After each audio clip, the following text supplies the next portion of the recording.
გამარჯობა, ეთერშია სოლიდარობის სტუდია და გადაცემას გაუძღვები მე დავით ახვლედიანი. ჩვენ დღევანდელი გადაცემის სტუმარი გახლავთ პარტია სოლიდარობა მშვიდობისთვის პოლიტსაბჭოს წევრი, პოლიტოლოგი გიორგი ირემაძე და ასევე გადაცემაში ჩაგვერთვება სატელეფონო ჩართვით გვეყოლება ადვოკატი ირაკლი ზაქარეიშვილი, რომელიც უძღვება გიორგი და დავით მიქაძეების საქმეს, საზოგადოებას ყველას კარგად მოეხსენება გახმაურებული საქმის შესახებ, რომელიც ახლა წარმოებაშია, ეს უკავშირდება ლევან ჯანგველაძის მკვლელობას, როგორც იცით, ამ საქმესთან დაკავშირებით გიორგი და დავით მიქაძეები არიან ბრალდებულები და მათი ადვოკატი გახლავთ ირაკლი ზაქარეიშვილი, რომელიც ახლა უკვე პირდაპირ ეთერში ჩაგვერთვება, ის სატელეფონო ხაზია. მოგესალმებით ბატონო ირაკლი, გესმით ჩემი ხმა ალბათ. მოგესალმებით. ბატონო ირაკლი, თქვენ ბრძანდებოდით ჩვენთან გადაცემაში, ამავე სტუდიაში, სოლიდარობის სტუდიაში გასულ კვირას და საკმაოდ ვრცლად ისაუბრეთ ამ საქმესთან დაკავშირებით, ამ გახმაურებულ საქმესთან დაკავშირებით და პრინციპში საზოგადოება ინფორმირებულია იმ ძირითად დეტალებზე, რაც უკავშირდება ამ საქმეს და რაც ცხადყოფს, რომ დავით და გიორგი მიქაძეებთან დაკავშირებით შემადგენლობა, ასე ვთქვათ, საქმესთან დაკავშირებით არასაკმარისია და პრინციპში, ახლა საბოლოო სიტყვა არის, რა თქმა უნდა, სასამართლოზე, თუმცა თქვენ როგორც ის 10 ადვოკატი, რომელიც ამ საქმეს უძღვება და თქვენ ერთ-ერთი ცენტრალური ფიგურა ბრძანდებით ამ საქმეში, როგორც ადვოკატი, თუ შეგიძლიათ უფრო მეტი დეტალი გითხრათ პირდაპირ ეთერში გამომდინარე იქიდან, რომ პროკურატურამ მას შემდეგ, რაც თქვენ გაასაჯაროვეთ მთელი რიგი დეტალები, პროკურატურის მხრიდან იყო ასეთი უფრო ზუსტი ტერმინი რომ მოუძებნო, ანუ ჩარევის მცდელობა იყო, თუ შეიძლება ასე დავარქვათ, რამდენად გამართულია იურიდიულად არ ვიცი, ასეთი მინიშნება, მაგრამ თქვენ იცით ბევრად ამომწურავად უფრო სრული სურათი და ფლობთ მთელ სპექტრს იმ დეტალებისა, რაც საზოგადოებას აინტერესებს. თუ შეგიძლიათ, რომ უფრო მეტი დეტალი გახადოთ საჯარო აი ჩვენთან ეთერში და უფრო მეტი კონკრეტიკა იყოს, რა უნდოდა პროკურატურას, რაზე იყო საუბარი მას შემდეგ, რაც თქვენ ნათელი მოჰფინეთ იმ გარემოებებს, რომელიც ცხადყოფს, რომ გიორგი და დავით მიქაძეები ამ საქმეში არ არიან დამნაშავეები, საერთოდ დიდი კითხვის ნიშანი ჩდება მათ ბრალეულობასთან დაკავშირებით.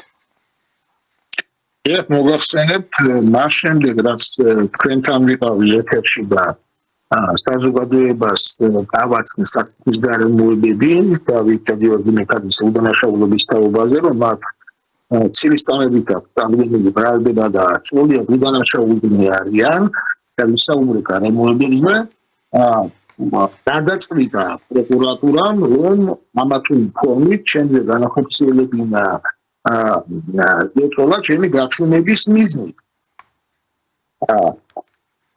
რაც ფაქტობრივად არის შეუძლებელი და გამორიცხული, თუმცა მათ ამის მცდელობა ჰქონდათ, მე გეტყვით, რომ მეორე დღეს ის პირველ ნახევარში მე დამიკავშირდნენ ჩემი კოლეგები გენერალური პროკურატურის მისაღებიდან, კანცელარიიდან, სადაც მისული იყო ერთ-ერთი მოქალაქე და ხმამაღლა ხან ერთ ადვოკატს, ხან მეორე ადვოკატს ეუბნებოდა, რომ საჩივარი შექმნა ჩემ წინააღმდეგ. მე რომ თითქოს მე ვარ ნაკაღლითი, თითქოს მე მოვატყუე და ესე იგი საუბრობდა არასებულ გარემოებებზე და აფრიალებდა საჩივარს, რომელიც შეტანასაც აპირებდა პროკურატურაში და რამდენადაც ვიცი, მის შეიტანა. ასაუბარი არის ჩემს ერთ-ერთ კლიენტზე, რომელთანაც ამდენ ახლი ვარ, ისე რომ ყველა კლიენტთან და ვინც მიცნობს თვითონ რომ ეს საქმისადმი წარმოდგინე და ტექნიკური დამოკიდებულება მაქვს ყოველთვის ყველასადმი მანე ძალიან გამიკვირდა რომ აპრეტენზია შეიძლებოდა ქონოდა ამ ადამიანს ჩემთან ძალიან გამიკვირდა მე ვცდილობდი რომ გამერეკა ჩემსტრიენთან თუმცა მას ტელეფონი ფაქტობრივად განმავლობაში გამოწვეული ჰქონდა ის სავარაუდოდ შეიყვანეს პროკურატურის შენობაში და იქ მიდიოდა განხილვა ალბათ რა და როგორ უნდა ემოქმედა ჩემს წინააღმდეგ თუმცა საღამოს საერთო ამ კლიენტის ტელეფონი მე მიპასუხავს რა და შევეკითხე რომ რაიმე პრეტენზია მაქვს ჩემთან რაიმე უკმაყოფილება ფაქტობრივად უარყო ამ ბატონმა თქვა რომ მათ ჩემთან პრეტენზია არ აქვს უბრალოდ ნანო განცხადება შეიტანა პროკურატურაში თავის საქმესთან დაკავშირებით და მომიხსენია იქ მე რომ ვარ მისი ადვოკატი მე ვკითხე მას რომ თქვენი გადიოდით ხან მეორე ჩემ კოლეგას ეუბნებოდით და ჩემ წინამდე შეხვდეთ საჩივარი და თვითონ ევან პარლიტი არ მოგემსახურეთ თვითონ გარდი არ პასუხობდით და განცხადება საფრიალებით ის ტუნია ეუბნები და არა პატრონები თქვენ ნახავთ მე თქვენ განცხადებას შევეცადეთ იქ არ მიცემელი ფაქტია მან შეცვალეს უკვე განიხილეს ეს საკითხი მიფიქრე რომ ამ საჩივიდან არაფერი არ გამოვიდა იმიტომ რომ სამბე მართალი ვარ როგორც ამ ადამიანთან ისე აბსოლუტურად ყველასთან მათ პრეტენზია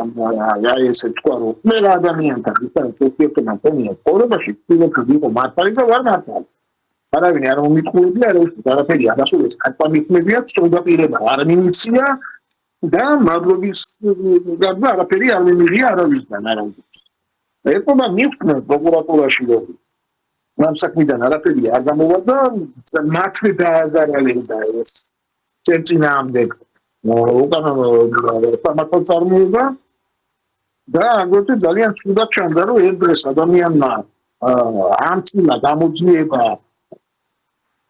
დავით და გიორგი მითაძეების საქმის გაყალბებაში და მეორე დღეს აი აქ უკვე სამართალწარმოება ადვოკატის წინააღმდეგ ძალიან ცუდად ჩანდა და ეთქობა ვიღაც ვიანიც თიგდა უცეს რომ აქედან ასე არ გამოვა რა პერიოდში უკვე შეაბრუნეს პლასტიკა და ეს გადაკეთდა ყველაფერი იმათ რომ თითქოს მე განცხადება შექონდა კლიენტის პროკურატურაში და მე მომიხსენია როგორც ადვოკატად შეიძლება და რიმერის მონღოლია თუ კლიენტს ასე განცხადებები და საჩივრების წერა შეეძლება პერიოდული ჩამოყალიბება და მოკიდებელი მოქმედება შეიძლება რატომ მოგიდოდა იურიდიული დახმარებისთვის ხო მაგრამ ფაქტი არის რომ პროკურატურას ყובה ჩემზე ზეწოლებს წევდა და მე ყოველგვარი სამართლის გარეშე მინდა ვიფიქრო ჩემზე ზეწოლა არის უძლებელი და ჩემს გადაწყვეტილებები რომ ჩემს პოლიციაზე ვერავინ ვერ მოახერხებს ბატონო ირაკლი, აი მას შემდეგ თუ შეიძლება ასე ვთქვათ, რომ ეს გარემოება გამომჟღავნდა, გასკდა ასე ვთქვათ. იქნება თუ არა ძირითად საქმეში გიორგი და დავით მიქაძეების საქმესთან დაკავშირებით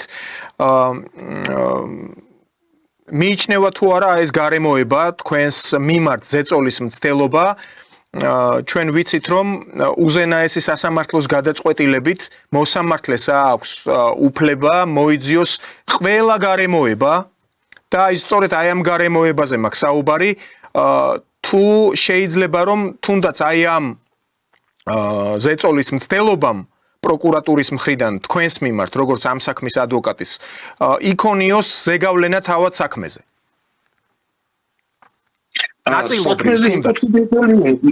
საქმეზე იმ კუთხით იქონიებს გავლენას რომ ადვოკატზე რომ ზეწოლა ხორციელდება ეს რა თქმა უნდა მიუღებელი ფაქტია თორემ დავით გიორგი მიქაძეები არიან უდანაშაულონი მე კიდევ ერთხელ მინდა აღგასმით გითხრათ რომ არავითარი მტკიცებულება რაიმე ღირებულების მქონე პროკურატურას არ გააჩნია და ეს არ არის მამაღლანათქვამის სიტყვები ეს არის ფაქტი საქმე აგებულია ჭორაობაზე და საქმე აგებული არის არაფრის მომცემ მაკულატურაზე და სწორედ იმიტომ რომ მტკიცებულებები არ აქვს და უდანაშაულო ადამიანებს ედავებიან ცდილობენ შავი პიარის აგორებას საინფორმაციო უზრუნველყოფით რომ ესე იგი სხვადასხვა საინფორმაციო საშუალებებს მოახდინონ აი ამ პიროვნებების ბრალდებულების მიმართ უარყოფითი განწყობილი ჩამოყალიბება.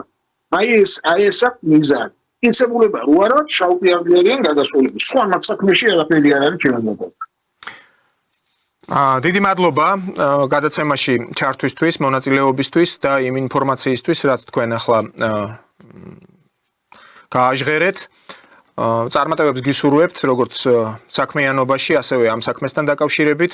მე მაყურებელს შევახსენებ, ჩვენ პირდაპირ ეთერში გვერდებოდა დავით და გიორგი მიქაძეების საქმის ადვოკატი ირაკლი ზაქარეიშვილი და მან ისაუბრა იმის შესახებ, რომ მასზე, როგორც ადვოკატზე, იყო მცდელობა, ზეწოლის მცდელობა პროკურატურის მხრიდან. და ახლა ჩვენ გავნაგრძობთ ჩვენს გადაცემას, ჩვენი სტუმარი გახლავთ გიორგი ირემაძე, პარტია სოლიდარობა მშვიდობისთვის, პოლიცაბჭოს წევრი და პოლიტოლოგი.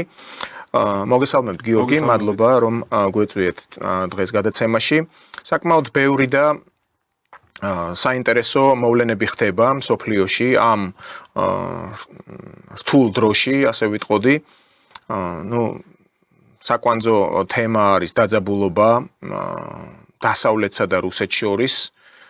აქ არ არის მხოლოდ საუბარი იმაზე, რომ რუსეთი არის ერთი ქვეყანა და დასავლეთში გაერთიანებულია არაერთი ქვეყანა, 20-ზე მეტი ქვეყანა აწარმოებს რუსეთის წინააღმდეგ ახლა ზეწოლას, თუმცა აქ წმინდა გეოგრაფიული თვალსაზრისით რო შევადაროთ, ერთი ხმელეთის ნაწილი ეპაექრება მეორე დიდ ხმელეთის ნაწილს, რომელსაც ერთი ქვეყნის სახე აქვს. და ანუ შესაბამისად ახლა ვისმენთ განცხადებებს ლიდერების მხრიდან, განცხადებებს აკეთებს ამერიკის შეერთებული შტატების პრეზიდენტი, ასევე ევროპის იმ ქვეყანათა ლიდერები, რომლებიც პირდაპირ ეწინააღმდეგებიან რუსეთის პოლიტიკას. თავის მხრივ რუსეთის პრეზიდენტი ვლადიმერ პუტინი მიმანიშნებელ განცხადებებს აკეთებს აი ცნობილ საექსპერტო კლუბში, რომელსაც ეწოდება ვალდაი და ის ბარე უკვე 20-ზე მეტჯერ არის გამართული, 24 ჯერ გაიმართა თუ არ მეშლება. პუტინს ახასიათებს ასევე ისტორიული მაგალითების მოყვანა, რითაც ხელმძღვანელობს და უბრალოდ ახსენებს თავის კოლეგებს, რომლებიც დაპირისპირებულები არიან, თუმცა ის თავად იხსენიებს მათ კოლეგებად. თქვენ რა შეფასებას გააკეთებდით ამჟამად აი ამ დაპირისპირებაში გლობალურ გაერთიანებულ და კოლექტიურ დასავლეთს და რუსეთს შორის, როგორი ფაზაა ამჟამად? უნდა ველოდოთ თუ არა კიდევ უფრო მეტად გამწვავებას ვითარებისა და ხო არ გადაიზრდება მხოლოდ რუსეთისა და უკრაინის ომი უფრო მასშტაბურ დაპირისპირებაში, რომელიც მოიცავს უკვე სხვა ევროპულ ქვეყნებს. კიდევ ერთხელ მოგესალმებით, მივესალმები პატივცემულ მაყურებელს. ძალიან საინტერესო კითხვა არის, თუმცა მე მინდა მოკლე განცხადება გავაკეთო, რაც წეღან მოვისმინეთ ბატონი დავით და გიორგი მიქაძეების ადვოკატის მხრიდან და აქვე მინდა კიდევ ერთხელ ბატონ კოტე მიქაძეს მორალური თანადგომა გამოუცხადო ბატონი კოტე საზოგადოებისთვის ყველასთვის ცნობილი არის და პატივსაცემი ადამიანი არის და დღეისათვის რაც ხდება მისი ოჯახის წევრების წინააღმდეგ დავით და გიორგი მიქაძეების წინააღმდეგ ეს არ ვიცი ძალიან გაუგებარი კამპანია არის კამპანია იმიტომ რომ ეს ძირითადად მედიისგან, ანუ რადიკალური ოპოზიციის ჯიბის მედიიდან სერიოზული დისკრედიტაცია მიდის მათ წინააღმდეგ და მით უმეტეს, ესე იგი, მე ხლა იურისტი არ ვარ და დეტალებში არ შევალ, რაც ხდება. უბრალოდ იმედს გამოვთქვამ, რომ ესე იგი მალე გაირკვევა სიმართლე და ეს გაუგებარი ასე ვთქვათ სიტუაცია და ეს კამპანიაც მალე დასრულდება, ხო? და საზოგადოება გაიგებს სიმართლეს. და ზოგადად არ შეიძლება, როდესაც ადამიანს, ესე იგი, ხდება დაკავება ადამიანის ხანგრძლივი დროის განმავლობაში არ ხდება კონკრეტული მტკიცებულებების წარდგენა, რომ ეს ადამიანი ვითომ დაბრალდებული არის და ამავე დროს პარალელურად ხდება ეგრეთ წოდებული მედიიდან, ლიბერალური მედიის მხრიდან, ესე იგი ამ ადამიანის დისკრედიტაცია, ხო? და ზოგადად უნდა არსებობდეს კანონი, რომელიც გრძალავს ასეთ დისკრედიტაციას და ჭორებისა და ასე ვთქვათ, ასეთი ბინძური კამპანიის ასეთ ბინძური კამპანია უნდა იყოს დასჯადი მედიისთან დაკავშირებით კანონი უნდა იყოს მიღებული, ამას გულისხმობ. ესე იგი, რაც შეეხება ვალდაის ფორუმს, რომელიც ძალიან საინტერესოა და მსოფლიოს ექსპერტები, პოლიტიკოსები, დიპლომატები და ასე შემდეგ ესწრებიან ხოლმე ამ ღონისძიებას, სადაც რუსეთის პრეზიდენტი, მე ვიტყოდი, მსოფლიოში ნომერ პირველი პოლიტიკოსი აკეთებს კონკრეტულ განცხადებებს და იმ დაგროვილ კითხვებზე სცემს პასუხს, რომელიც არსებობს საზოგადოებაში და ზოგადად მსოფლიოში, ხო?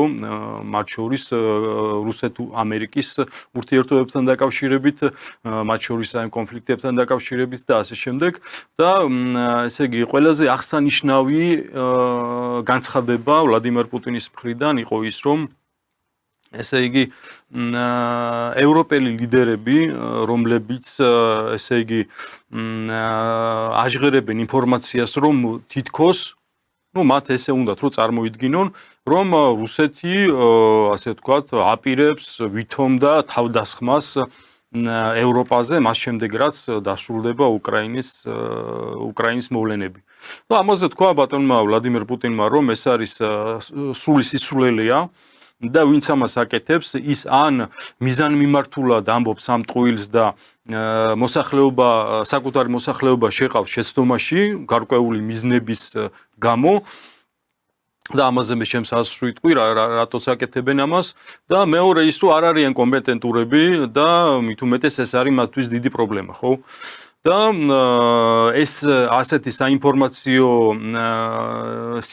სრულ ინფორმაცია, როდესაც ვრცელდება, ბუნებრივი არის, რომ აუცილებელი ამაზე პასუხისგაცემა და იმ ვითარებაზე საუბარი, რაც ხდება დღეს უკრაინასთან დაკავშირებით და ვლადიმერ პუტინმა დეტალურად ახსნა ვითარება თუ რა ხდება უკრაინასთან, ანუ ფრონტის ხაზთან დაკავშირებით დეტალურად კონკრეტული ასე ვთქვათ მიმართულებები ფრონტის რამდენიმე მიმართულება ჩრდილოეთი, ცენტრალური და დასავლეთის მიმართულება და კონკრეტულად თქვა რომ ყოველდღიურად რუსეთის არმია იკავებს იმ ასე ვთქვათ ქალაქებს და დასახლებულ პუნქტებს, რომელიც აუცილებელი არის უსაფრთხოებისთვის არმიისა და ზოგადად ამ სპეციალური სამხედრო ოპერაციის ზოლის ფრონტის ზოლის დასაცავად, ანუ ის პუნქტები, რომელიც გადადის რუსეთის მხარეს, იქ ხდება, ესე იგი, თავდაცვითი ზღუდეების მშენებლობა, რომ შემდეგ არ მოხდეს საპირისპირო მოწინააღმდეგის მხრიდან ამ ტერიტორიებზე შემოჭრა. და რა თქმა უნდა, ეხლა მე ჩემს აზრს ვიტყვი იმასთან დაკავშირებით, რომ ესე იგი სამომავლოდ უახლოეს მომავალში იგეგმება, მე როგორც ვხედავ, მათ შორის ოდესის ოლქში, მათ შორის ნიკოლაევში და ხარკოვშიც ასევე, რომ ესე იგი მოსახლეობა, უკრაინელი მოსახლეობა, იქ მცხოვრები მოსახლეობა მზად არის უკვე რომ ჩაატაროს რეფერენდუმი. Ну, ასეთი ინფორმაცია ვრცელდება ყოველ შემთხვევაში, ჩაატაროს რეფერენდუმი და როგორც დონბასის მოსახლეობა, ხერსონის და ზაპოროჟიეს მოსახლეობა მიიღო გადაწყვეტილება რეფერენდუმზე შეერთებული იყო რუსეთის ფედერაციას, ასევე ამ ოლქებშიც იგივე გაიმეორონ და თავი დაიცვან კიევის ხუნტის მხრიდან, რომელიც ახორციელებს, ესე იგი, პირდაპირ სადარბაზოებში იჭერენ უკრაინელ ახალგაზრდებს და მიყავთ მიერეკებიან ფრონტის ხაზზე, სადაც აი საზარბაზნე ხორცად იყენებენ. და თვეში თუ არ ვცდები, ბოლო თვის განმავლობაში თუ არ ვცდები დაახლოებით 40,000 უკრაინელი სამხედრო დაიღუპა აი ამ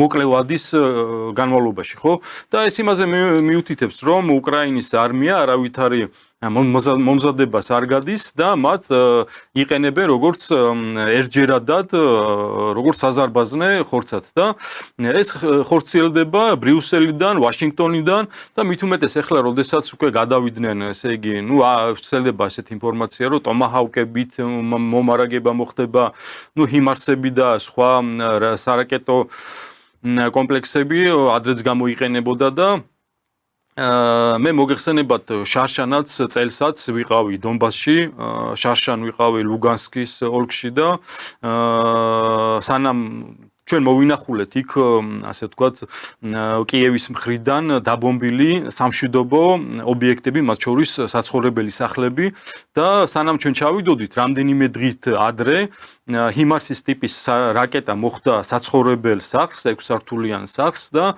მთლიანად ერთი სადარბაზო იყო დანგრეული და 6 ადამიანი დაიღუპა, 60 დაიჭრა და ეს იმაზე მიუთითებს, რომ დასავლეთი გადასული არის ტერორზე, როდესაც ისინი სამხედრო თვალსაზრისით ვერ აღწევენ წარმატებას, ისინი გადასული არიან ტერორზე, რომ ამით მოახდინონ რუსეთში ხელისუფლებაზე, ასე ვთქვათ, მათი გათვლით ზეწოლა, აი ამ ტერორით, დაშინების ინსტრუმენტი არის ტერორი, ხო, როგორც ცნობილი არის. და აბსოლუტური გამოუვარ სიტუაციაში არის კიევის ხუნტა, მათ შორის მათი პატრონები ბრიუსელში და ვაშინგტონში და რომლებსაც ახლა იგივე ვლადიმერ პუტინმა გააკეთა განცხადება, რომ ესე იგი ბრიუსელს ჯობია, რომ თავისი პრობლემებს მიხედონ, ვიდრე ესეთი რაღაც სისულელური განცხადებები აკეთონ, რომ ვითომ რუსეთი ემზადება ევროპაზე თავდასაცხმელად და ამ დროს ესე იგი მართლაც ევროპას ეკონომიკური თვალსაზრისით პოლიტიკური კრიზისი აქვს ასევე ეკონომიკა თავზე ენგრევათ სოციალური განხეთქილება ხალხში ისე რომ ესე იგი აქციები ინტენსიურად მიმდინარეობს, ხო? მიგრანტების მხრიდან სერიოზული პრობლემები აქვს და ასე შემდეგ. და ამ დროს ისინი როგორც აი საბჭოთა კავშირის დროს, ხო, როცა არსებობდა საბჭოთა კავშირი, მას იყენებდნენ დასავლეთის ქვეყნები იყენებდნენ როგორც ასე ვთქვათ, ბულინგის, ანუ საფრთხობელად იყენებდნენ თავის საკუთარი მოსახლეობის დასაშინებლად, რომ გაეზარდათ თავდაცვის ბიუჯეტი და ამით მე იქიდან მოეტეხათ თანხები რა. და აქედან გამომდინარე, იგივე სქემით მოქმედებენ ეხლაც, იმიტომ რომ იმდენად კრიზისი აქვს, რომ ის იქ არსებული მართველი ელიტა ვეღარ ინარჩუნებს ხელისუფლებას, იგივე მაკრონს ექმნება პრობლემები, იგივე ბრიტანეთის პრემიერს სტარმერს სადღაც 13% აქვს რეიტინგი მეტი არა და ასე შემდეგ. ორბანმაც გააკრიტიკა ეხლა იგუშინ მერცი გააკრიტიკა მაგალითად იქ საერთოდ ანგელა მერკელმა როგორც თავად აღმოსავლეთ გერმანიაში გაზრდილმა დაბადებულმა ჩამოყალიბებულმა პოლიტიკოსმა ის გრძნობს როგორც ჩანს ეხლა ეს ქალური ინტუიცია არ ღალატობს რომ მაკრონს უკვე ორი პარასკევი აქვს დარჩენილი პოლიტიკურ ასპარეზზე და მაკრონის მიპატიჟება არ მოუწონა მერცს გერმანიის გაერთიანების დღესთან დაკავშირებით. დღეს არის 3 ოქტომბერი, ვიცით გერმანიის გაერთიანების დღე არის.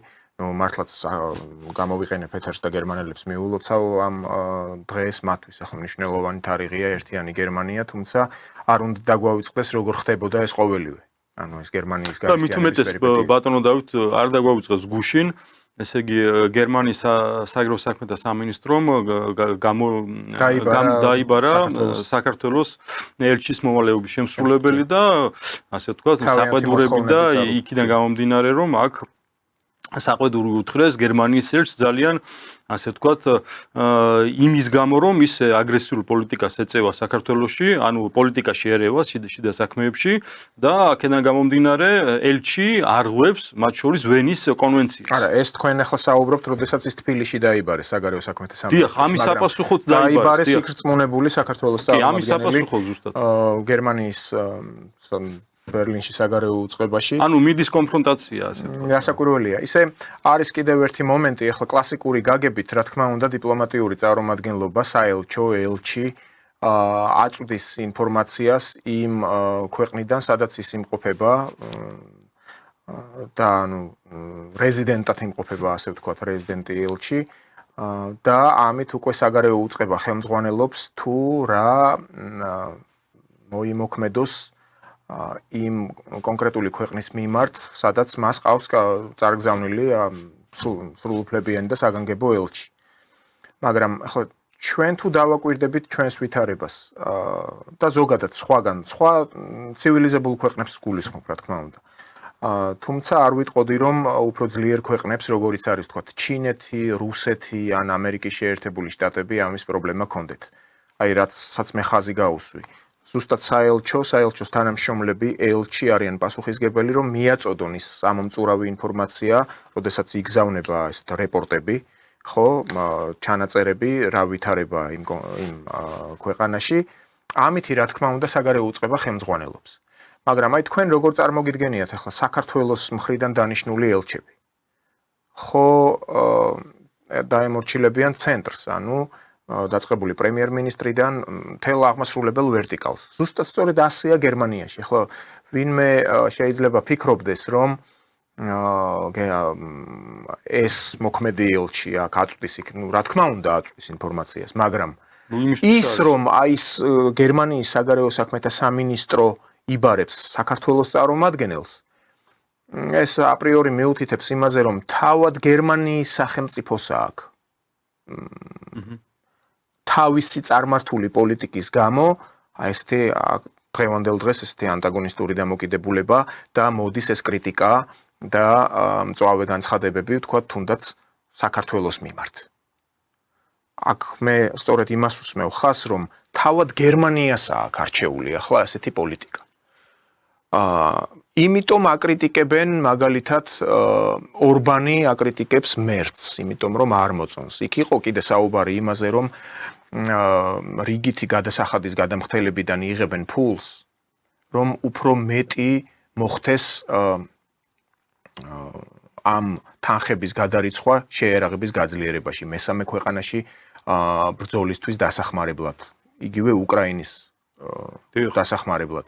ხო და აი ეს ახლა გამოწვეულია ამ კონფლიქტური სიტუაციით ზოგადად მთელ ევროპის კონტინენტზე, რაც გულისხმობს უკვე აი ამ რუსეთ-უკრაინის დაპირისპირებას და უკრაინის უკან დგანან მისი სატელიტები ამ საქმეში ევროკავშირის ქვეყნების ძირითადი ნაწილი. ხო, ეს ქმნის აი ამ დაძაბულობას ახლა მსოფლიოში. ჩვენ ასევე გადაცემის მსვლელობისას, რა თქმა უნდა, ვისაუბრებთ საქართველოში მიმდინარე ამბებზე, ხვალ არის არჩევნები, დღეს გამოცხადდა მთავრობის გადაწყვეტილებით დასვენება, სახელმწიფო უწყებები არ მუშაობენ და ხვალ იქნება ესეთი გადამწყვეტი შერკინება აი ამ ოპოზიციასა და ხელისუფლებას შორის იმ ოპოზიციისა, რომელიც პრინციპში ახლა არ არის ერთიანი, არ აქვს რესურსები, არ აქვს ის თანხა და ის ფინანსური შესაძლებლობები, რაც ჰქონდა თუნდაც წინა არჩევნების პირობებში, როდესაც იქ სალომე ზურაბიშვილი გამოიყვანეს მთავარ მედროშედ, ახლა რას მიაღწიეს ეს, ну, გამოჩნდა ვერაფერს ვერ მიაღწიეს, მაგრამ ხელისუფლების მხრიდანაც კეთდება ისეთი განცხადებები, რომ აქვთ ერთგვარი ვიტყვი პირდაპირ შიში იმ არეულობისა და ისეთი დაძაბულობის, რამაც შესაძლოა ააგოროს მოსახლეობაში უკმაყოფილების ტალღა. ამის შესახებ უკვე მდინარაძემ გააკეთა განცხადება, როგორც სუსის ხელმძღვანელმა, რომ აი ეს ოპოზიცია ყველაფერს აკეთებს საიმისოთ, რომ ვითარება დაიძაბოს. მოდით აქვე დავამატებ კიდე ერთ ინფორმაციას, აქვე ვიტყვი, რომ ისევ და ისევ გერმანია, უпростоრად გერმანიაში არსებული მედია საშუალება, ერთ-ერთი ფლაგმანი მედია საშუალება, Deutsche Welle, უკვე აქვეყნებს მასალას, სადაც, ну, აი პირდაპირ ისეთი განწყობით იწყებს აი ამ სტატიას, რომ ოპოზიცია საქართველოში ემზადება შვიდობიანი გადატრიალებისთვის. აი პირველივე ციტატა ასეთია. ესე იგი, მაქსიმალურად მედია მხარდაჭერაც აქვს აი ამ გლობალისტურ ოპოზიციას, რომ საქართველოში ვითარება შეიცვალოს. რაზე მიუთითებს ეს? ანუ ისევ და ისევ ნუ 30 წელია გასაგებია, ნუ საქართველოს უჭირავს ეს ერთი ხაზი, მაგრამ ახლა თუ მოახერხა ამ ოპოზიციამ აქ ისე დაძაბოს ვითარება და თავად ეს Deutsche Welle-ც წერს და ეყრდნობა ექსპერტებს, რომლებიც პირდაპირ არიან აფილირებულები დასავლეთის გავლენებთან, ახლა გვარებს შეგნებულად არ დავასახელებ ვინაიდან, ნუ ვიცნობ ერთ-ერთს, მეორე პირდაპირ ფაქტობრივად მიშისტი იყო, მის ერთ-ერთ არხზეც სისტემატიურად გამოდიოდა, ნუ შევიკავებ თავს ახლა გვარებს და სახელებს არ დავასახელებ, თუმცა იმ Deutsche Welle-ს მასალაში ეს ყველაფერი ჩანს. თქვენ როგორ ფიქრობთ? მე ასევე მექნება ამის შემდეგ კიდევ ერთი კითხვა თქვენთან. რამდენად მოსალოდნელია, რომ ისინი დაძაბავენ ვითარებას და ბარემ აქვე დავამატებ.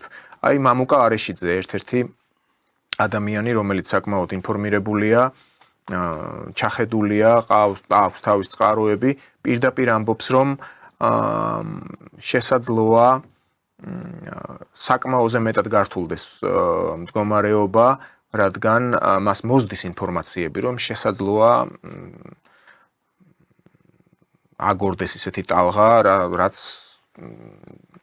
იქნება განპირობებული სწორედ ისეთი საზარელი ფაქტით, რამაც შეიძლება კატალიზატორის როლი შეასრულოს აი ამ დაძაბულობის აგორებაში. გარდა ამისა, კიდევ დავამატებ, რომ მამუკა არეშიძე ასევე საუბრობს იმაზე, რომ რუსეთიც კი, რომელიც პრინციპში ახლა გვერდიდან უყურებს და აკვირდება მოვლენებს გამადიდებელი შუშით, უკმაყოფილოა მოქმედი ხელისუფლებით, ანუ ქართული ოცნებით. ეს სხვა საკითხია მართალია, თუმცა იქ იყო ლაპარაკი, რომ თუ კი რუსეთთან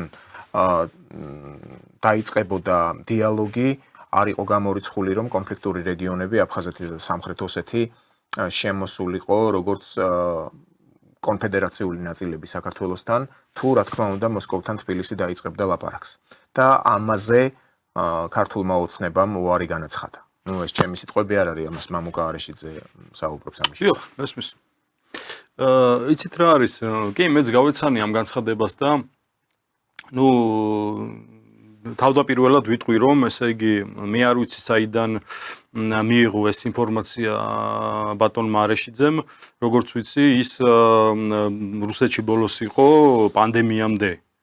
და აქედან გამომდინარე, რამდენად აქვს მას კომუნიკაცია, იქ და იცის იქ არსებული ვითარება და მე ვიტყვი, რომ ჩვენ საპირისპირო ინფორმაცია გვაქვს და ესე იგი ასევე ამ თემაზე სხვადასხვა ინფორმაციები ვრცელდება, ანუ ქართულ-რუსულ ურთიერთობებთან დაკავშირებით, რომელიც არ შეესაბამება სიმართლეს და ზუსტად ამიტომ ჩვენი პარტიის ლიდერი და საერთაშორისო მდივანი ბატონი მამუკა ფიფია უახლოეს მომავალში გააკეთებს განცხადებას და დეტალურად უპასუხებს იმ კითხვებს, რომელიც დაგროვდა საზოგადოებაში, მათ შორის ამ საკითხთან დაკავშირებითაც გააკეთებს კომენტარს და გაეცემა დეტალურად ამ კითხვებზე პასუხი.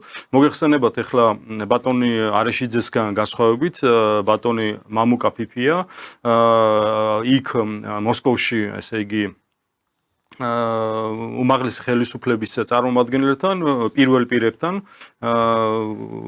ყოველდღიური კომუნიკაცია აქვს და მას უფრო მეტი ინფორმაცია აქვს, ხო? და შესაბამისად უფრო კომპეტენტური არის ამ საკითხში და საზოგადოებაში არსებული ის კითხვები, რომელიც ასე ვთქვათ, ხდება დამახინჯება კონკრეტული ადამიანების მხრიდან და ვრცელდება დეზინფორმაცია, რაც რა თქმა უნდა დამაზიანებელია ქართულ-რუსული ურთიერთობებისთვის და ჩვენი პარტიის ლიდერის მხრიდან ამასთან დაკავშირებით იქნება ამომწურავი ინფორმაცია და კითხვებზე პასუხი იქნება გაცემული. რაც შეეხება არჩევნებს, თქვენ ამ კითხვით დაიწყეთ და იმ სიტუაციას, რომელიც ქმნის ეგრეთ წოდებული ოპოზიცია, რადიკალური ოპოზიცია, ეს არის რა თქმა უნდა, მათი მთავარი მიზანი არის, ესე იგი, საქართველოში სამოქალაქო ომის დაწყება, დაპირისპირება და შემდეგ უკვე მაიდნის მოწყობა, სახელმწიფო გადატრიალება იგივე და შემდეგ უკვე მოყვანა ხელისუფლებაში, ნუ ღმერთმა დაგვიფაროს, მოყვანა ხელისუფლებაში იმ ძალებისა, აი სააკაშვილის მსგავსი, აი ესე იგი 9 წლის განმავლობაში ვინც ატერორებდა საქართველოს მოსახლეობას, აი იმ ხალხის მოყვანა ხელისუფლებაში და შემდეგ უკვე საქართველოს გამოყენება ფიჩხად რომ რუსეთის დასასუსტებლად, ხო? ჩვენ ამას ვხედავთ მთელს რიგ ქვეყნებში რა, მხოლოდ საქართველოში არა.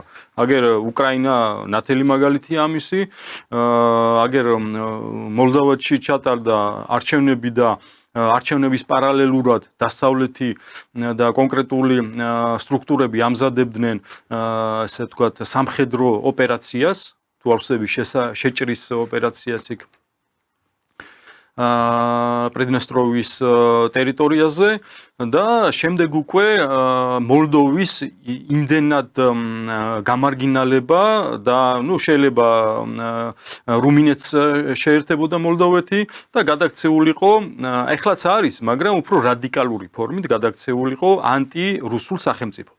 ასევე არის ნუ ეხლა ბალტიისპირეთის ქვეყნები ხო, იქ მილიტარიზაცია მიდის ინტენსიური, ასევე პოლონეთში.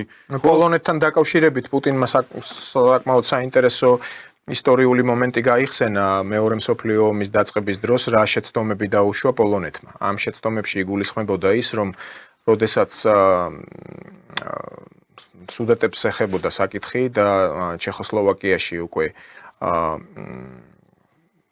გერმანიას ჩეხოსლოვაკია უკვე ფაქტობრივად დაპყრობილი ყავდა რუსეთმა პოლონეთს და პრინციპში პოლონეთიც იყო ჩართული ამ ყველაფერში. რა თქმა უნდა. ხო, საბჭოთა ხელისუფლებამ მაშინ პოლონეთს მოსთხოვა გაეტარებინა წითელი არმია ჩეხოსლოვაკიის დასახმარებლად და ამაზე პოლონეთმა კატეგორიული უარი განაცხადა. არ შეუშვა, ანუ არ გაუხსნა ეს კარი საბჭოთა არმიას, რომ დახმარებოდა ჩეხოსლოვაკიას. მაგრამ შემდეგ უკვე პოლონეთის ხელისუფლება ისევ გერმანელების მხრიდან, ანუ ჰიტლერის მხრიდან უმალ იქნა დამხობილი. ხო და აი ზუსტად ეს ისტორიული მომენტები გასათვალისწინებელია. მე აქვე ვიტყოდი, რომ საქართველომაც უნდა გაითვალისწინოს აი ეს ისტორიული მომენტი. რა თქმა უნდა. ვინაიდან ჩვენ ახლა ვართ არც იქით არც აქეთ, ასე მედიაცია ხდება რა, ანუ ვცდილობთ რომ ძალიან წამგემიანი კომპლემენტარისტული პოზიცია დავიჭიროთ, არ გავაღიზიანოთ რუსეთი, შევინარჩუნოთ მშვიდობა, ეს არის მთავარი გზავნილი, თუმცა ველოდებით ამერიკის შეერთებული შტატების ადმინისტრაციიდან კიდე წვანე შუქს უფრო აქტიური და ურთიერთობებისთვის და გადატვირთვისთვის. შესაბამისად, ახლა რუსეთი დაპირისპირებულია დასავლეთთან და ჩვენ მისი სამხრეთის საზღვრის პირდაპირი მომიჯნავე ქვეყანა ვართ, ამიტომ აქედან გამომდინარე არ უნდა აღმოუჩნდეთ ზუსტად ისეთ მდგომარეობაში, როგორშიც აღმოჩნდა თურქეთი მეორე მსოფლიო ომის დასრულების შემდეგ.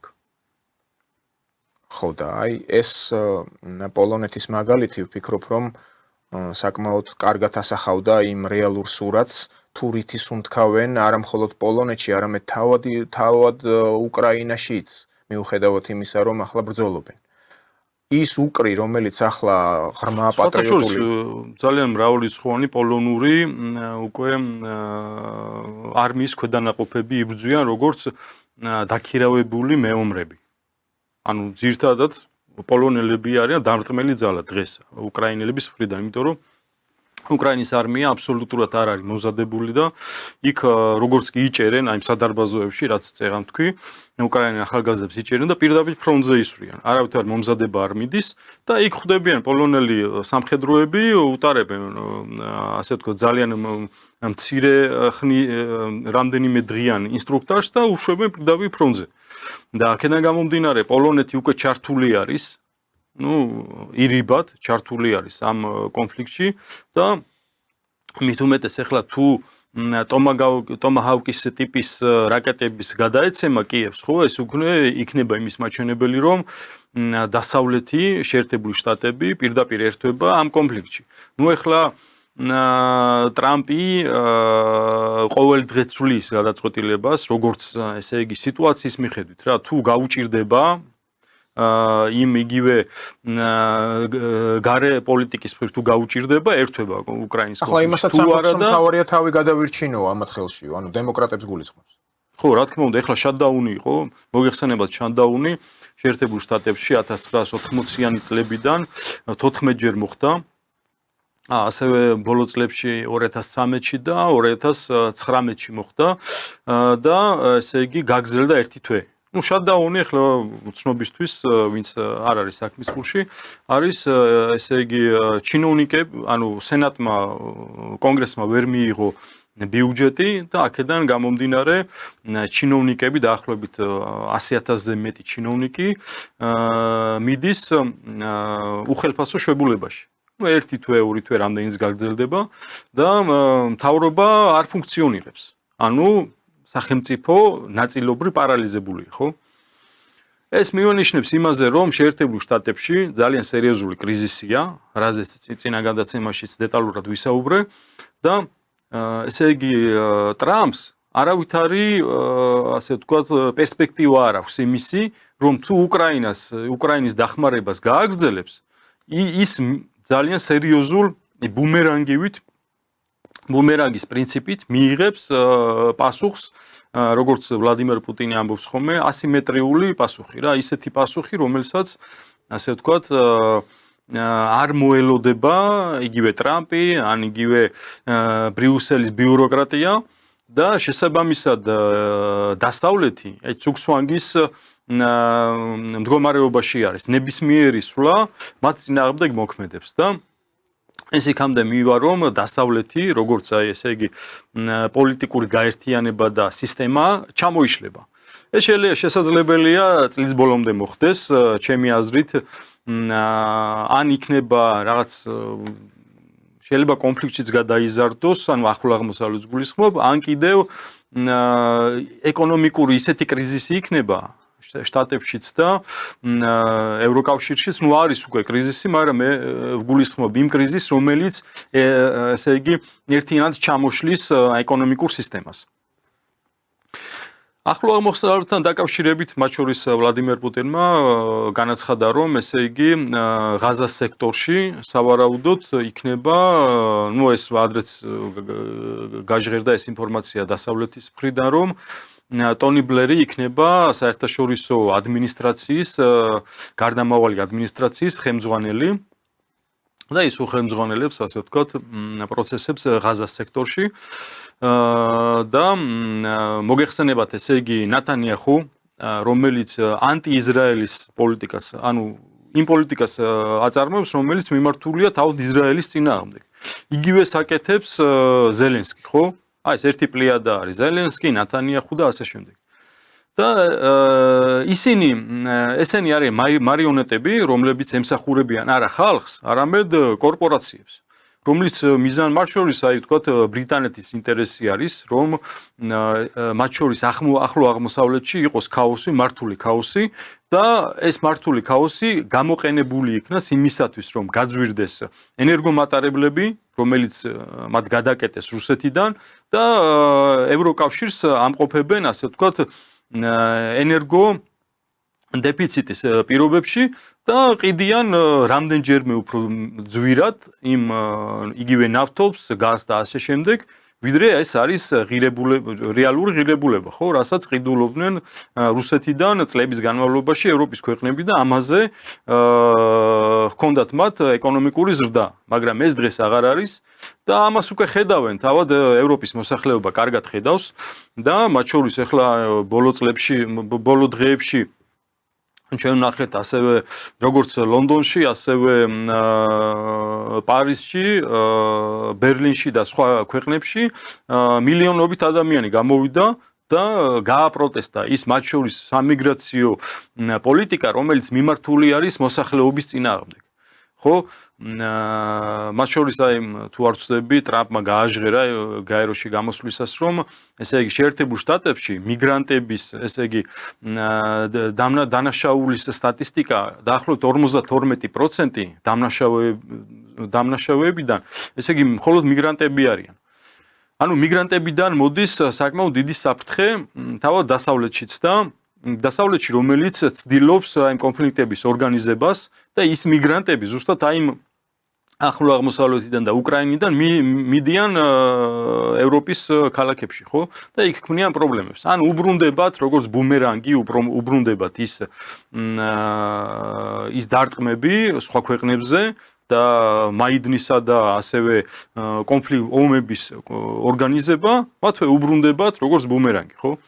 ეს ბუნების პრინციპია და იმედი არის, რომ ეს ყველაფერი დამთავრდება იმით, რომ ესე იგი მათ შორის საქართველოშიც, რა თქმა უნდა, ჩვენ პირველ რიგში საქართველოს გვაინტერესებს, სუვერენიტეტის ხარისხი იმ დონემდე გაიზრდება, რომ საქართველოს ხელისუფლებას შეეძლება აი არჩევნების შემდეგ მით უმეტეს მე დიდი იმედი მაქვს, რომ მათ ისინი გადალახავენ აი ამ წნეხს დასავლეთის მხრიდან და დაიწყებენ პირდაპირ დიალოგს რუსეთის ფედერაციასთან, რაზეც ჩვენ ხელმოწერებით შევაგროვეთ, არაერთი განცხადება გაგვიკეთებია, არაერთი ნაბიჯი გადაგვიდგია იმის მიმართულებით, რომ ორ ქვეყანას შორის რაც შეიძლება მალე მოხდეს დარეგულირდეს ურთიერთობები და საქართველოს მოსახლეობამ, რომელსაც შეუძლია ეკონომიკური დივიდენდები მიიღოს აქედან.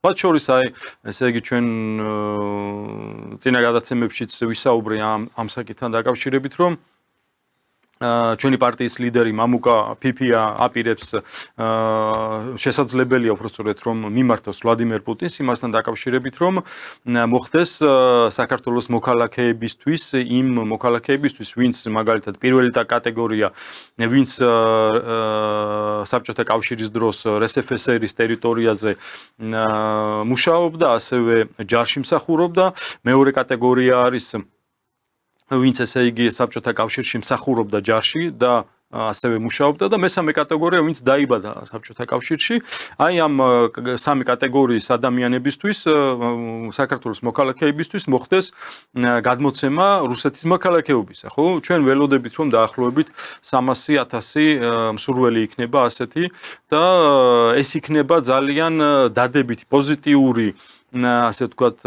სიგნალი და ნაბიჯი იმის მიმართულებით, რომ ორ ქვეყანას შორის ურთიერთობებზე იმოქმედებს ძალიან ასე ვთქვათ პოზიტიურად, მათ შორის მაგალითად იმიტომ რომ წარმოიდგინეთ ორმაგი მოქალაქეობა, როდესაც აქვს ადამიანს, ხო? ის ყოველთვის დაინტერესებულია, რომ ამ ორ ქვეყანას შორის დაალაგდეს ურთიერთობები და მით უმეტეს არ დაუშვას, გააკეთოს ყველაფერი იმისათვის, რომ არ მოხდეს კონფრონტაცია, ხო? რაღაც დაპირისპირება და რაც შეიძლება მალე მაგალითად დაიწყოს პირდაპირ დიალოგი, აღდგეს დიპლომატიური ურთიერთობები და შემდეგ უკვე ისტორიული სამოკავშირე ურთიერთობები, რაზეც ჩვენ თითქმის ყველა ეთერში ვსაუბრობთ ამას, რომ სამოკავშირე ურთიერთობები რუსეთის ფედერაციასთან საქართველოსთვის არის აუცილებელი და სასიცოცხლო მნიშვნელობა აქვს. სხვაგვარად რეგიონში ისეთი კრიზისი არის, ისეთი კონფლიქტები არის, რომ ესე იგი მშვიდობის გარანტი და უსაფრთხოების გარანტი ჩვენს რეგიონში არის მხოლოდ რუსეთი, ხო? ვერანაირი სხვა ეხლა ვიღაცას აქვს იმედი, რომ იგივე დასავლეთიდან, ზოგს ჩინეთიდან, ზოგს სხვა ქვეყნიდან აქვს ამის იმედი, მაგრამ ეს არის ძალიან ასე თქვა მცდარი წარმოდგენა. ის ქვეყნები არის ძალიან შორს, მათ აქვს თავისი ინტერესი, იგივე დასავლეთს ან ჩინეთს და ნუ დასავლეთი ახლა პირდაპირ დაინტერესებულია, რომ საქართველოში მოხდეს სამოქალაქო დაპირისპირება, სახელმწიფო გადატრიალება და მათ მოიყვანონ მარიონეტური რეჟიმი, რომელსაც რაც წერამ თქვი, გამოიყენებენ რუსეთის წინააღმდეგ და ასევე გაიმეორებენ, ღმერთმა დაგვიფაროს, გაიმეორებენ იმ წინა კონფლიქტებს, რაც არსებობდა, ხო? 2008 წელს და კიდევ 90-იან წლებში. აქედან გამომდინარე, ჩვენ კარგად უნდა ვიცოდეთ, მით უმეტეს ახლა არჩევნები არის ხვალე და უნდა მოხდეს კონსოლიდაცია მოსახლეობისა იმის გარშემო, რასაც ქვია მშვიდობა, ხო? ჩვენი პარტიის მთავარი ასე ვთქვათ, მიზანი არის, რომ საქართველოში იყოს მშვიდობა და საქართველომ დაალაგოს ურთიერთობები, სამოკავშირე ურთიერთობები რუსეთთან. აი ამის გარშემო უნდა მშვიდობის გარშემო უნდა მოხდეს კონსოლიდაცია საზოგადოებისა და არჩევნებზეც აი ამ კუთხით უნდა მოხდეს გადაწყვეტილების მიღებაც და შემდეგ დღეებშიც უკვე საზოგადოებამ ასე ვთქვათ უნდა იცოდეს კარგად რომ რას გეგმავს ეგრეთ წოდებული რადიკალური ოპოზიცია რომელიც პირდაპირ იმართება იმ საელჩოებიდან რაც ჩვენ წერას თქვით, ხო, გამოიძახეს გერმანიის ელჩი, ბრიტანეთის ელჩი და მათ პირდაპირ უთხრეს, რომ ნუ ეწევით დესტრუქციულ ქმედებას, აგრესიულ პოლიტიკას საქართველოს წინააღმდეგ და ნუ აორგანიზებთ ასე ვთქვათ, დაპირისპირებას ქვეყნის შიგნით. ეს არის დარღვევა ვენის კონვენციისა და შესაბამისად მე ვფიქრობ, რომ საქართველოს ხელისუფლება კონკრეტული სტრუქტურები მომზადებულები არიან ამისთვის, რომ ეს ქმედებები აღკვეთონ. კი ბატონო, და დიდი ბრიტანეთი ახსენეთ და მათი ელჩის გამოძახება საქართველოს საგარეო უწყებაში. თავად ბრიტანეთში მიიღეს ეს კანონი, ფარას კანონი, ანუ შევიდა მოქმედებაში, რომელიც დეკლარირების გარეშე გრძელობს ამ უცხო ქვეყანათა მესამე სექტორის არასამთავრობო ორგანიზაციების ოპერირებას იმ ქვეყანაში და ფაქტი ის არის, რომ თავად ეს ბრიტანეთის ელჩი და სხვა დანარჩენი ელჩები დღემდე მოითხოვენ შეცვალეთ კანონმდებლობაო. ანუ გახსოვთ ხო, წლის განმავლობაში რა ამბავი იყო ატეხილი იმაზე, როდესაც საქართველოს ხელისუფლებამ მიიღო საბოლოო ჯამში ის გადაწყვეტილება, რომ აღკვეთილიყო ეს გაურკვეველი თანხების ტრიალი, რომელთა მეშვეობით ხდებოდა დაფინანსება ამ უცხო იდეოლოგიების თავსმოხვევა, LGBT იქნებოდა ეს თუ ავიცი სხვა დანარჩენი ეს ერთსქესიანთა ქორწინება და ასე შემდეგ და ასე შემდეგ. ხო და ეხლა ოპოზიციას ვინმემ რო დაუსვას კითხვა ამაზე, რომ აი დიდ ბრიტანეთში, აი უზარმაზარი კუნძულია, ხო? ყოფილი იმპერია რამდენიმე ქვეყნისგან შედგება. ანუ თავად იქნა იქ მიღებული ასეთივე კანონი.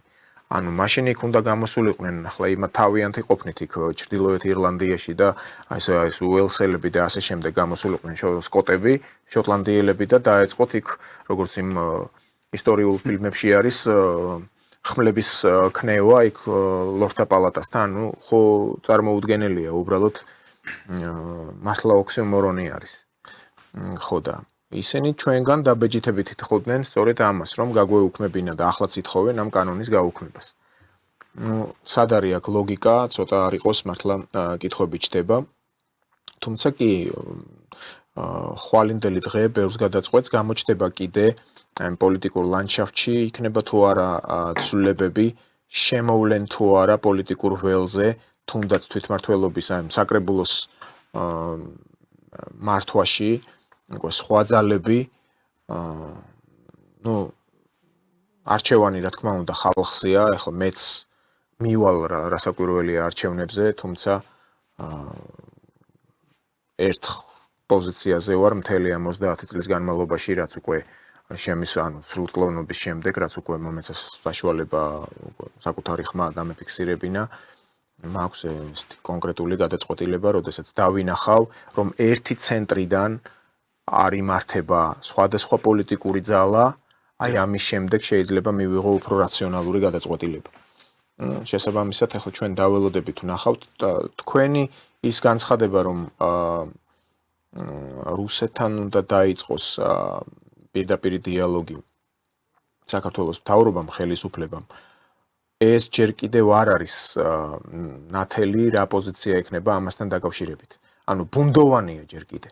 ამის თქმის საშუალებას მაძლევს თუნდაც რუსეთის პირველი სახელმწიფო ტელეარხებზე ის მილოცვები თუ როგორი ჟინით, როგორი მაჟორით ულოცავენ ისინი აფხაზეთის ხელისუფლებას და მოსახლეობას საქართველოსთან ბრძოლაში გამარჯვებას თუ როგორ იქნა თქვათ ერთიანი ძალებით გამოდევნილი ქართველი ანუ ქართული შენაერთები და ეს აგრეთვე სერგეი ლავროვი შეხვდა როგორც სამხრეთ ოსეთის ასევე აფხაზეთის წარმომადგენლებს და იქ კირიენკო იყო ჩასული ასევე აფხაზებს დაპირდა კიდევ უფრო მეტ აღშენებლობას და განახლებას და რენოვაციას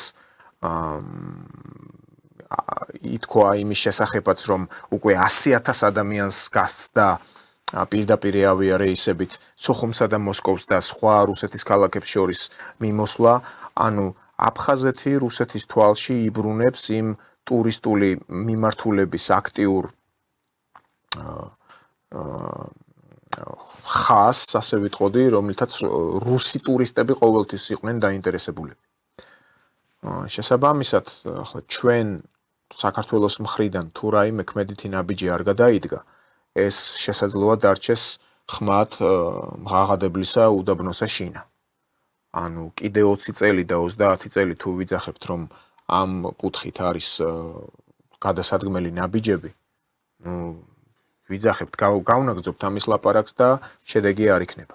აი თქვენ როგორ უყურებთ ამას? პირველ რიგში იმას ვიტყვი, რომ ესე იგი, როგორც პოლიტიკოსების მხრიდან საქართველოში, რა თქმა უნდა, პირველ რიგში ხელისუფლების მხრიდან, ასევე მედიაში უნდა ვიყოს ძალიან ფრთხილად ამ თემაზე განცხადებების გაკეთების დროს. ძალიან ფრთხილი და ასე ვთქვათ, რიტორიკა უნდა იყოს ძალიან ესეთი მოზომილი.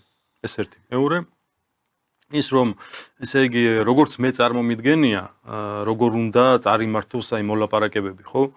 ასე დიპლომატია ითვალისწინებს ჯერ ეტაპობრივად კონკრეტულ საკითხზე საუბრისას ითვალისწინებს ეტაპობრივ, ასე ვთქვათ, ჯერ ერთი თემა კონკრეტული საკითხის ჯერ ერთი თემა მოგვარდება, შემდეგ მეორე და ასე შემდეგ, ხო?